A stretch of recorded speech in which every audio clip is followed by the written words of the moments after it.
Dans un article scientifique, la section matériel et méthode est souvent positionnée après l'introduction.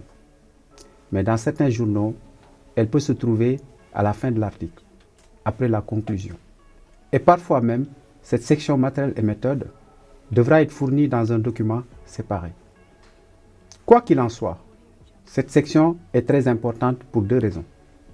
D'abord, elle doit bien faire comprendre comment vous avez effectué vos recherches. Ensuite, elle doit permettre de refaire les expériences que vous avez faites pour quelqu'un qui voudrait les vérifier. Donc, si cette section de votre article ne répond pas à ces deux objectifs fondamentaux, il sera rejeté. Et les rejets basés sur ce genre de problèmes sont malheureusement fréquents.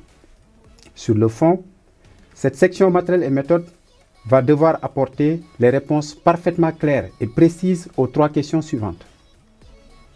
Qu'est-ce que vous avez évalué dans le travail que vous présentez? Quels outils, méthodes et données avez-vous utilisés? Quels ont été vos critères d'évaluation?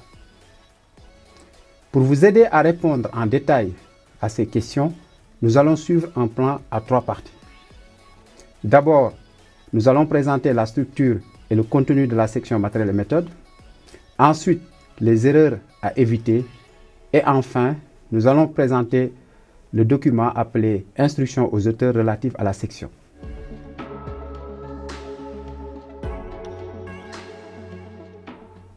La section matériel et méthode décrit de manière précise la méthodologie que vous avez mise en œuvre pour arriver aux résultats que vous publiez. Je vous rappelle toutefois que les résultats font l'objet d'une section bien distincte de votre article. La section matériel et méthode est généralement structurée en deux parties. La présentation des conditions de l'expérience dans un ordre logique, la présentation des critères d'évaluation. Ces deux présentations devant se limiter aux seuls éléments permettant de comprendre l'étude. Sur le fond, pour aider à comprendre le travail présenté, vous devez répondre à 4 questions clés. Sur quoi porte l'étude? Quand est-ce qu'elle a été faite? Où est-ce qu'elle a été faite? Quelles données ont été utilisées? Nous avons vu que les méthodes présentées doivent pouvoir être reproduites, d'une part, et qu'elles doivent permettre d'évaluer la validité de vos résultats, d'autre part. Pour cela, vous devriez fournir toutes les informations nécessaires et justifier vos choix. À ce stade, vous devriez seulement décrire votre démarche et ne surtout pas interpréter vos résultats. Pour vous aider, voici une liste de ce que vous devriez absolument faire dans un ordre logique en 6 points. Présentez les caractéristiques des conditions de l'étude et de l'objet de l'étude. Présentez le protocole de collecte des données et les techniques d'échantillonnage utilisées et les moyens de conservation des échantillons. Donnez vos hypothèses de départ. Décrivez les procédures expérimentales que vous avez suivies. Présentez les différentes méthodes d'analyse appliquées sur vos données. Expliquez éventuellement pourquoi vous avez choisi une méthode ou une technique plutôt qu'une autre. Concernant les méthodes standards, modifiées ou nouvelles, il y a 3 points à retenir. Les méthodes et techniques standards doivent être brièvement décrites et il faut donner les références bibliographiques des sources. Les méthodes et techniques modifiées doivent faire l'objet d'une description détaillée et précise de la partie modifiée. Vous devriez aussi donner les références bibliographiques des sources de ces méthodes.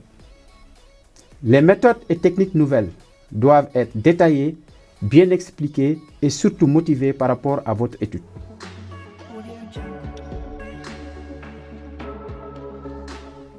Nous allons maintenant voir la liste des erreurs qu'il convient d'éviter quand vous rédigez la section matériel et méthode de votre article.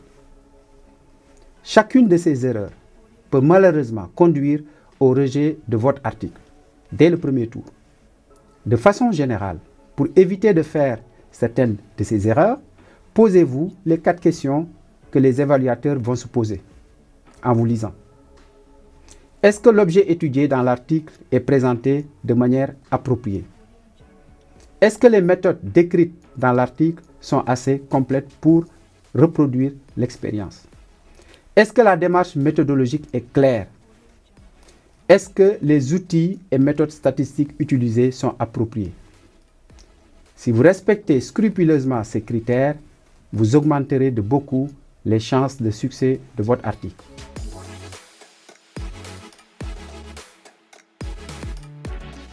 Les revues scientifiques proposent souvent un document de référence appelé Instruction aux auteurs. C'est dans ce document que vous trouverez la liste des exigences de la revue, notamment concernant la section matériel et méthode. Attention, un des motifs systématiques de rejet d'un article scientifique est justement le non-respect de ces instructions. Certains documents précisent que la section ne doit contenir aucun résultat, doit convaincre le lecteur de la validité et de la reproductibilité du travail. Les instructions aux auteurs précisent parfois le temps de conjugaison à utiliser et la structure des références bibliographiques. Les instructions aux auteurs précisent aussi parfois les unités, les nomenclatures, la forme de la section, les mentions d'éthique de la recherche, et même les sous-sections et la structure de leur titre. En conclusion, nous venons donc de voir qu'il est très important que la section matériel et méthode soit présentée avec clarté, avec précision, avec concision et de manière logique. Dans le prochain module, nous allons présenter la section des résultats. Et vous verrez qu'elle mettra aussi en évidence l'importance de bien construire auparavant la section matériel et méthode.